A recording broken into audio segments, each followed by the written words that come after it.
Secretary David Davis has promised that Britain won't suddenly shut the door on EU workers, but many European citizens already here remain worried about their future. The government says it wants all EU nationals living in the UK to retain their current rights after Brexit, but has been accused of using them as bargaining chips. Our Home Affairs correspondent Andy Davies has been speaking to one couple about how it feels to live with such uncertainty. We couldn't wear the flag in the Houses of Parliament, that's not allowed. But they did outside. Martin Kahn, who's British, and his Polish wife Aga, among others, lobbying Parliament recently, happy at their home in Cambridgeshire to be draped in the European flag, but finding the prospect of it one day being stripped away. Extremely stressful. Yes, extremely stressful. It's like knock at the door feeling, you know. When is it going to be? What's going to happen? In particular, what will happen to Aga, one of an estimated 3 million EU citizens currently living in the UK, whose status here post-Brexit remains unresolved. What is it that you're most worried about? I'm worried about being split.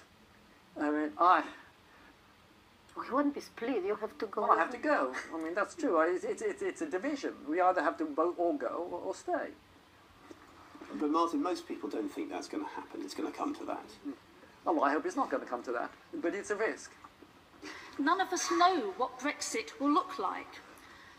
It's this very issue which has helped fuel the Brexit debate in the Lords, teeing up perhaps a fight between peers and a government yet to give assurances that EU citizens can stay.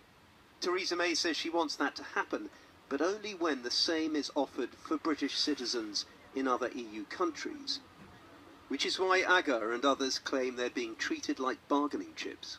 But the government have made it very clear that they want this to be the first thing on the agenda at the Brexit talks to try and resolve this question. And they want people like you to stay in the country. That's what they've said. I still trust them that this will happen. I really do. But I don't like the meantime. I would like to know now for sure, and not just in 2 years' time to find out. And you know, 2 years is 2 years of my life with these worries. I would like to be able to breathe and say, done, I'm sorted. Not in 2 years' time, every day worrying, will they keep the promise, will they not, could they not do it now? Originally, Aga thought she'd be okay, as EU citizens who've lived here for more than 5 years can qualify for permanent residence, and she's been here for nearly 9. Fairly easy to complete? No. For example...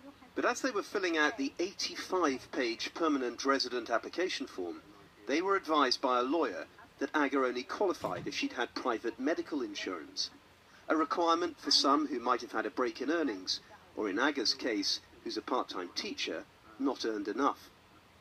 I don't know how to describe it, it's crazy. I never expected this. I feel betrayed by my people. Because, you know, they've rejected the person I've chosen as my wife, who I've lived with happily, very happily for 19 years. And they're torturing her. And they're torturing me, and they're torturing my family. And I hate it. I really do feel betrayed. So much so that Martin, whose father fled Nazi Germany as a Jewish refugee, has now successfully applied for German nationality. Their 2 children qualify too. A toehold still in the EU, as he puts it. But they and their children want to stay in Britain as a family if they can. Either way, like so many others, they'd welcome clarity.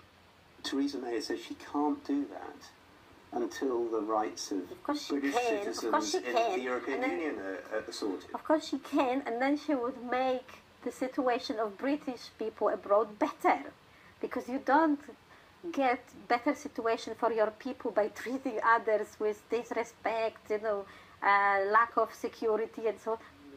The government today said again it wanted to protect the status of EU nationals already living here. For many like Aga and Martin Kahn, however, a statement of intent is simply not enough. Andy Davies. And it's